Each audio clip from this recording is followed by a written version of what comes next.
राधे राधे दोस्तों। एक गांव में नाई और नाई की पत्नी रहा करते थे। घर में बहुत गरीबी थी। नाई अपना पुश्तैनी काम ही करता, जो कि उसे बाप दादों से विरासत में मिली थी। नाई लोगों की हजामत और बाल काटकर अपना भरण पोषण करता, लेकिन नाई बड़ा ही आलसी और कामचोर किस्म का इंसान था। वह लोगों के बाल काटते काटते उबासियां लेता रहता। कभी कभी लोगों के कान पर कैंची लग जाती, कभी हजामत बनाते समय गले पर उस्तरा लग जाता। इस तरह लोग उससे बड़े परेशान हो गए थे। अब तो आलम यह हो गया कि नाई से सब लोग हजामत बनवाने में कतराने लगे। नाई के घर में फाके पड़ने लगे तो नाइन को बड़ा गुस्सा आया। उसने अपने पति से कहा, हमारे भूखे मरने की नौबत आ रही और तुम कोई काम करते हो नहीं। एक काम तुम्हारा पुश्तैनी चल भी रहा था तो उसमें भी तुमने गड़बड़ कर दी। अब कोई और ही काम धंधा ढूंढ लो, नहीं तो हमारे बच्चे तो भूखे मर जाएंगे। नाई बोला, देखो भाग्यवान, मुझे तो अपना यह पुश्तैनी काम ही आता है। इसके अलावा मैंने कभी कोई काम किया ही नहीं और ना ही मैं कोई काम करूंगा। अपने आलसी और नकारा पति की इस तरह की बातें सुनकर नाई की पत्नी को बड़ा क्रोध आया। उसने कुछ देर सोचा, फिर वह प्यार से अपने पति से बोली, अजी एक काम तो आप कर ही सकते हो। मैंने सुना है कि जो हमारे राज्य के राजा हैं, उनके घर में बहुत दिनों बाद पुत्र रत्न की प्राप्ति हुई है और इस खुशी में राजा सबको कुछ ना कुछ दे रहे हैं। सो तुम भी राजा के पास जाओ और कुछ मांग कर ले आओ, क्योंकि अब तो भीख मांगने की ही नौबत आ गई है। लोगों के सामने हाथ फैलाने से तो अच्छा है कि राजा के सामने ही हाथ फैला दो। अब नाई को भी यह बात जच गई। अगले दिन नाई राज दरबार में जा पहुंचा और राजा के सामने हाथ बांधकर खड़ा हो गया। राजा सभी को कुछ ना कुछ दे रहे थे। सो उन्होंने नाई से पूछा, बोलो तुम्हें क्या चाहिए। नाई हाथ जोड़कर चुपचाप खड़ा रहा। बोला, महाराज, जो आप मुझे दे सके वही मुझे दे दें। राजा ने कहा, तो ठीक है, हम तुम्हें जमीन का एक टुकड़ा दे देते हैं। जमीन के टुकड़े की बात सुनकर नाई बड़ा खुश हुआ और अपने घर वापस आ गया। घर आकर जब पत्नी ने पूछा कि तुमने राजा से क्या मांगा, तो नाई बड़ा खुश होते हुए बोला, राजा ने खेती करने के लिए जमीन दी है मुझे। जमीन का एक बहुत बड़ा टुकड़ा दिया है मुझे। यह सुनकर नाई की पत्नी ने अपना सिर पीट लिया और गुस्से से बोली, भला उस जमीन के टुकड़े का हम करेंगे क्या? अरे खेती करने के लिए भी तो हल बैल चाहिए होंगे, वो कहाँ से आएंगे? राजा ने तो बस जमीन का टुकड़ा देकर तुम्हें दरबार से भेज दिया। अब बताओ कि खेती बाड़ी करने के लिए भी कोई साधन चाहिए कि नहीं? नाई सिर खुजाते हुए बोला, अरे भाग्यवान, यह तो मैंने सोचा ही नहीं। नाई की पत्नी बोली, मुसीबत तो यही है कि तुम कुछ सोचते ही तो नहीं हो। फिर उसने कहा, चलो कोई बात नहीं, अब यह जमीन हमें मिली है, हम इसे उपजाऊ बनाकर इस पर खेती करेंगे। यह सुनकर कुछ सोचते हुए वह बोला, पर समस्या तो हल बैल की अभी भी बनी है हमारे सामने। हल बैल कहाँ से लाएंगे? नाई की पत्नी बहुत ही चतुर और चालाक थी। उसने कहा, हम कोई ना कोई ऐसा उपाय करेंगे कि बिना हल बैल के हमारे खेत में काम हो जाए। ऐसा सोचकर अगले दिन वह दोनों पति पत्नी अपने खेत पर पहुंच गए। देखा तो चारों तरफ बंजर जमीन ही नजर आ रही थी। नाई की पत्नी ने थोड़ी देर कुछ सोचा, फिर वह एक खुरपी लेकर उस जमीन पर थोड़ी थोड़ी दूरी में खोदने लगी। अब जब भी कोई राहगीर वहां से गुजरता तो वह खोदने बैठ जाती। थोड़ी दूर पर नाई भी यही काम कर रहा था। वह लोगों को यह दिखाना चाह रहे थे कि लोग समझे कि जैसे यह कुछ खोज रहे हैं। यह तरकीब उनकी काम कर गई। पास ही में 3 चोर बैठे हुए थे, जो बहुत देर से यह सब करते हुए उस नाई और नाई की पत्नी को देख रहे थे। जब उन चोरों की समझ में कुछ न आया तो उनमें से एक चोर उठकर नाई की पत्नी के पास आया और बोला, अरे बहन, तुम इस बंजर जमीन में भला क्या खोज रही हो? इतनी दोपहर में नाई की पत्नी ने उसकी बात को अनसुनी कर दी। अब चोर की उत्सुकता और ज्यादा बढ़ गई। उसने फिर पूछा, अरे बहन, तुम मुझे बता सकती हो कि ऐसा क्या है इस जमीन में जो तुम इतनी देर से भरी दोपहरी में ढूंढ रही हो? तब नाई की पत्नी ने धीरे से उसके कान में कहा, अरे भैया, क्या बताऊं, जब मेरे पिताजी जिंदा थे तो उन्होंने एक कलश सोने के सिक्के इस खेत में दबा दिए थे। अब उनकी मृत्यु हो गई है।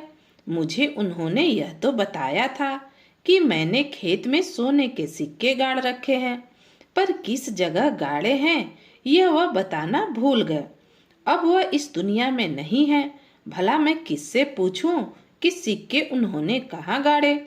बस वही खोद कर ढूंढ रही हूँ। दबे तो इसी खेत में है ना कभी तो मिल ही जाएंगे। इतना सुनते ही वह चोर अपने साथियों के पास पहुंचा और बड़ी खुशी होते हुए जमीन में गड़े हुए धन की बात उसने अपने साथियों को बताई।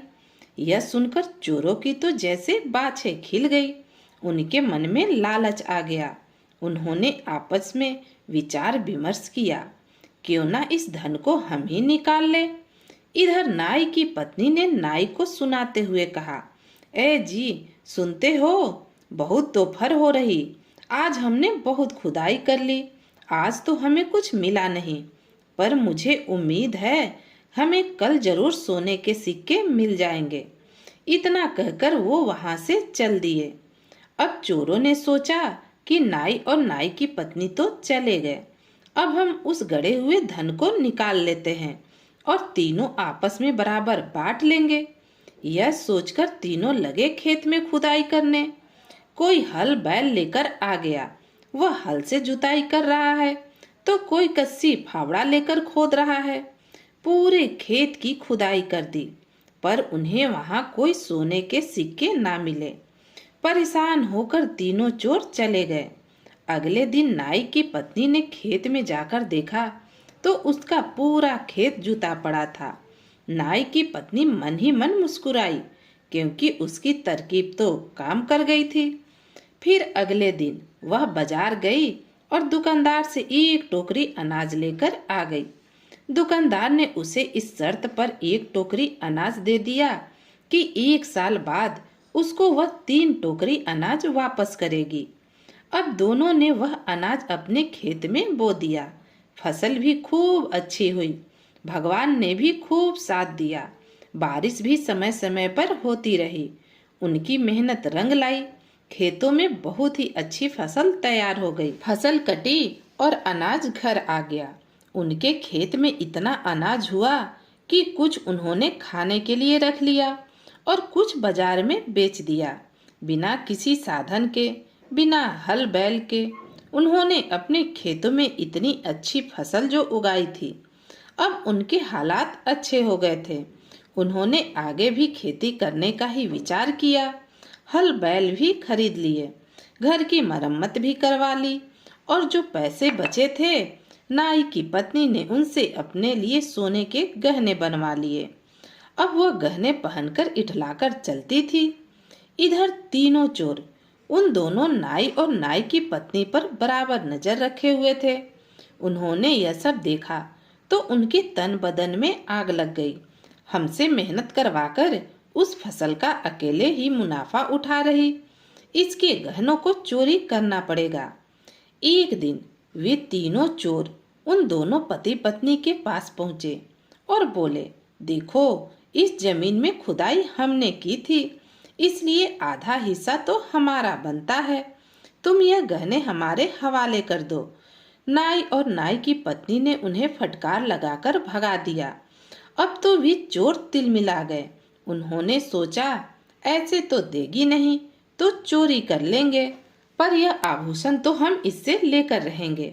एक दिन रात को तीनों चोर चोरी करने के इरादे से उसके घर के आसपास घूमने लगे। एक चोर सही शाम को सीढ़ियों के रास्ते उनके घर में छुपकर बैठ गया, जिससे रात को उसके साथी आए तो वह दरवाजा खोल सके।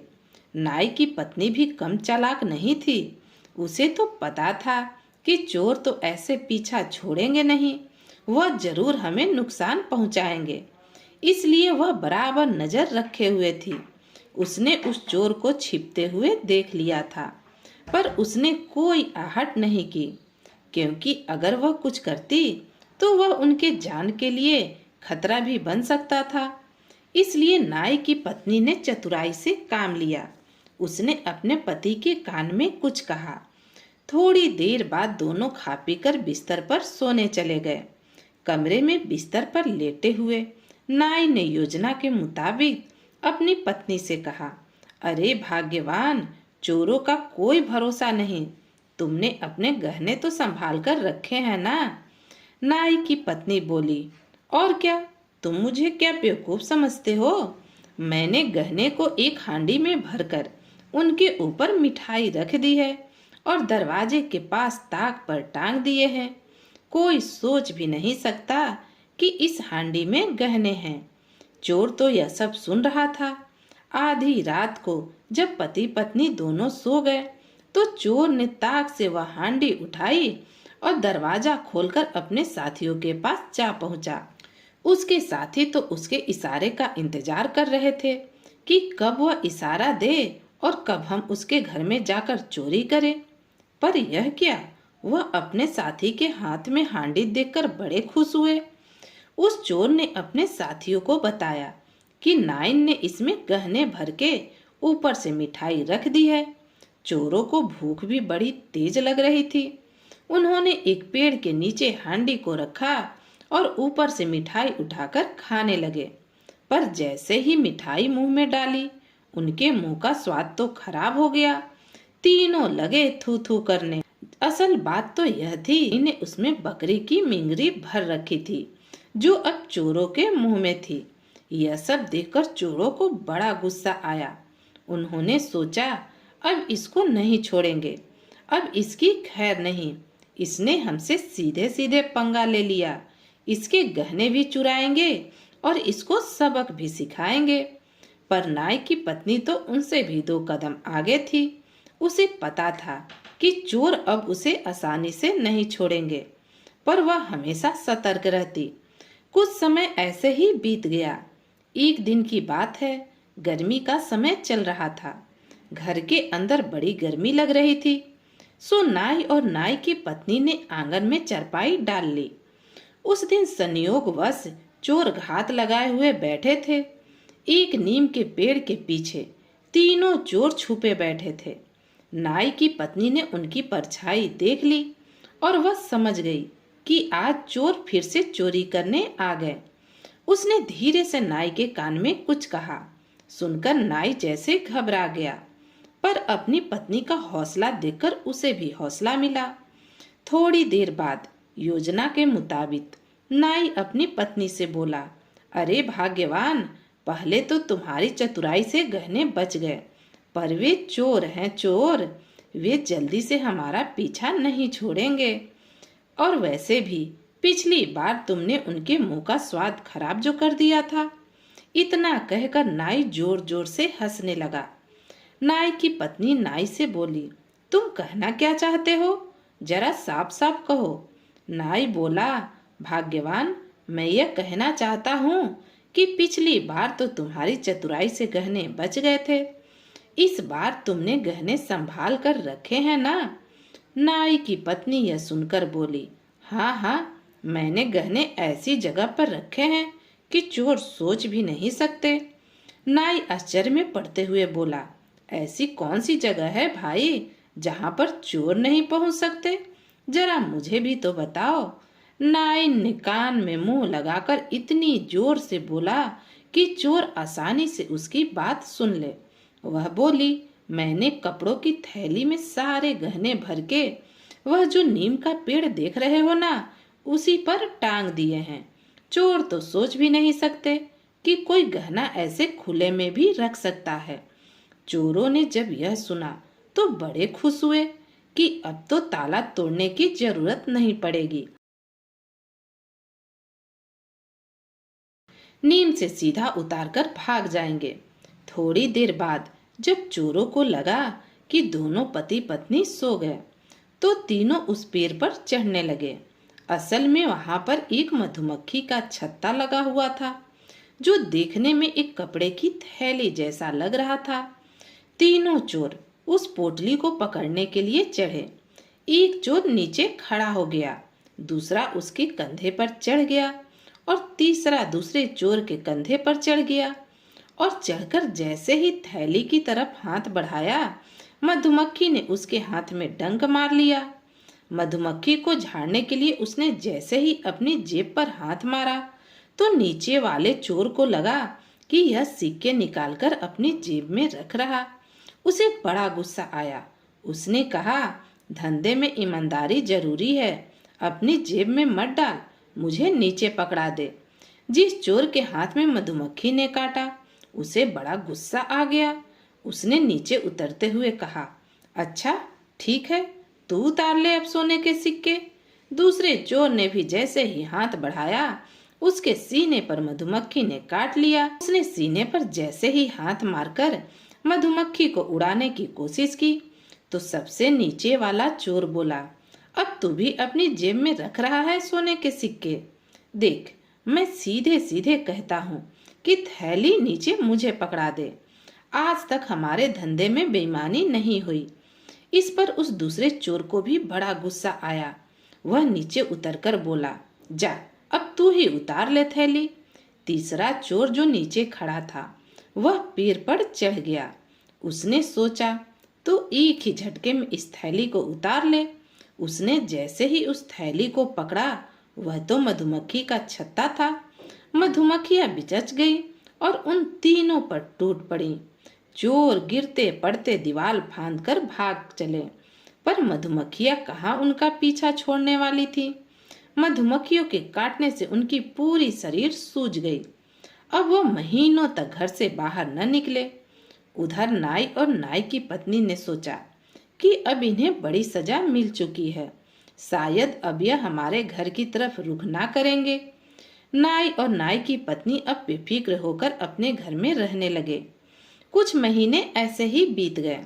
अब चोरों का ख्याल उनके मन से निकल चुका था। नाई और नाई की पत्नी की जिंदगी बड़ी खुशहाल बीत रही थी।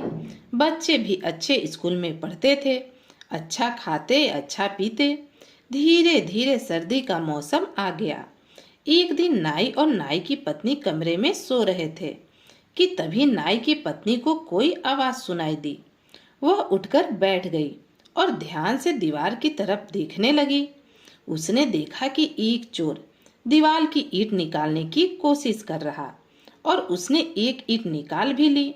नाई की पत्नी चुपचाप दीवार के सहारे बैठी यह सब देखती रही। उसने अपने हाथ में उस्तरा लिया और सही मौके का इंतजार करने लगी। तभी एक चोर ने अपनी गर्दन उस होल में घुसाई जो दीवार में उन्होंने किया था। जैसे ही उसने अपनी गर्दन घुसाई, नाइन ने उस्तरा लेकर उसकी नाक काट दी। नाक पर जोरदार प्रहार होने से वह चोर पीछे की तरफ गिर गया। उसे गिरता देख दूसरे चोर ने गुस्से में कहा, अरे क्या करता है मूर्ख, हट, तू पीछे हट, मैं देखता हूँ। अब दूसरे चोर ने जैसे ही गर्दन घुसाई, नाई की पत्नी ने उसकी भी नाक काट ली। नाक कटते ही वह भी पीछे जाकर गिरा। उसको देखकर तीसरा चोर बोला, अरे तुम लोग हो ही मूर्ख, ऐसे झटके खा रहे हो जैसे बिजली का करंट लग गया। दूसरा चोर चुपचाप रहा। वह चाहता था कि यह खुद मजा चखे। हमारा मजाक उड़ा रहा है ना, इसे पता चलेगा कि अंदर क्या ही भला है। तीसरे चोर ने जैसे ही गर्दन घुसाई, नाई की पत्नी ने उसकी भी नाक काट ली। तीसरा चोर जोर से चीखा और बोला, भाई भागो, यह तो बड़ी ही खतरनाक औरत है। तीनों भागते हुए दूर निकल गए। इधर नाई की पत्नी ने तीनों की नाक इकट्ठी की और कपड़े में बांध दी। इधर चोर अपने घर पहुंचे। वे दर्द से छटपटा रहे थे। तीनों ने घर पहुंचकर देखा तो उनकी तो नाक कट चुकी थी। अब एक चोर बोला, भाइयों, यह नाइन तो बड़ी तेज है।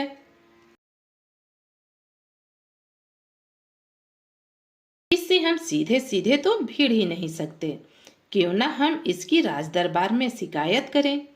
यह सुनकर दूसरा चोर गुस्से में उबलते हुए बोला, अरे, हम राजा से जाकर क्या कहेंगे कि हम चोर हैं और 3 बार हम उसके घर में चोरी करने के लिए गए हैं। तो तीसरा चोर बोला, ना ना, हम राजा से यह कहेंगे, महाराज, इस औरत ने अपने खेत में हमसे हल चलवा लिया और 1 साल हो गया, इसने हमारी मजदूरी भी नहीं दी और हम इससे मजदूरी मांगने जाते हैं तो यह हमें फटकार कर भगा देती है। और महाराज, आज तो हद ही हो गई, आज तो इसने हमारी नाक ही काट ली। यह सुनकर वह दोनों चोर भी सहमत हो गए। अगले दिन तीनों चोर राज दरबार में पहुंचे। नाई और नाई की पत्नी की शिकायत की। राजा ने अपने सिपाहियों को भेजकर नाई और नाई की पत्नी को राज दरबार में बुलाया और उनसे पूछा कि तुमने इन तीनों मजदूरों की नाक क्यों काटी।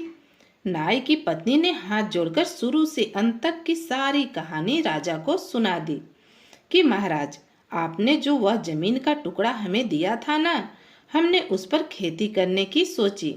आपने जमीन तो हमें दे दी, हल बैल तो दिए नहीं। अब हम खेती करें तो कैसे करें। बस मैं अपने खेत में हाथ से खुदाई करने लगी। यह चोर मेरे पास आए और इन्होंने पूछा तो मैंने बता दिया कि मैं जमीन के अंदर गड़ा हुआ धन निकाल रही हूँ। और महाराज, मैंने इसमें झूठ भी नहीं कहा। उस जमीन के गड़े हुए धन से ही तो मैंने इतने जेवर और अपने घर के हालात ठीक किए। अगर यह उस धन को निकाल पाते तो धन इनका होता। यह सुनकर राजा बहुत खुश हुआ और नाई की पत्नी की चतुराई की प्रशंसा करने लगा। फिर राजा ने उन चोरों की तरफ देखा। चोरों की हालात देखकर राजा ने जोर से ठहाका लगाया और उन चोरों से कहा, तुमने अपनी मर्जी से उस खेत में खुदाई की थी, इसलिए तुम्हारा इसके गहनों पर कोई अधिकार नहीं बनता और मजदूरी की कोई बात तय नहीं हुई थी, इसलिए तुम्हारा मजदूरी मांगने का भी हक नहीं बनता। जैसा कि तुमने राज दरबार में शिकायत की थी कि यह लोग तुम्हारी मजदूरी नहीं दे रहे। यह सुनकर तीनों चोर शर्मिंदा हो गए। उसके बाद राजा ने उन्हें फटकार लगाते हुए कहा, आज के बाद तुम इन्हें परेशान नहीं करोगे, नहीं तो तुम्हें सजाए मौत मिलेगी। तीनों चोर यह सुनकर थर थर कांपने लगे और दुहाई देने लगे। राजा ने उन तीनों चोरों को नाई की पत्नी के कहने पर क्षमा कर दिया और नाई की पत्नी को बड़े सम्मान के साथ धन देकर विदा किया। दोस्तों, कहानी यहीं समाप्त होती है। आपको यह कहानी कैसी लगी कमेंट करके जरूर बताइएगा और अगर आप मेरे चैनल पर पहली बार आए हैं तो चैनल को सब्सक्राइब कीजिएगा, जिससे आपको नई नई कहानियाँ सुनने को मिले। तो फिर मिलती हूँ एक नई कहानी के साथ। कहानी सुनने के लिए आप सभी का बहुत बहुत धन्यवाद।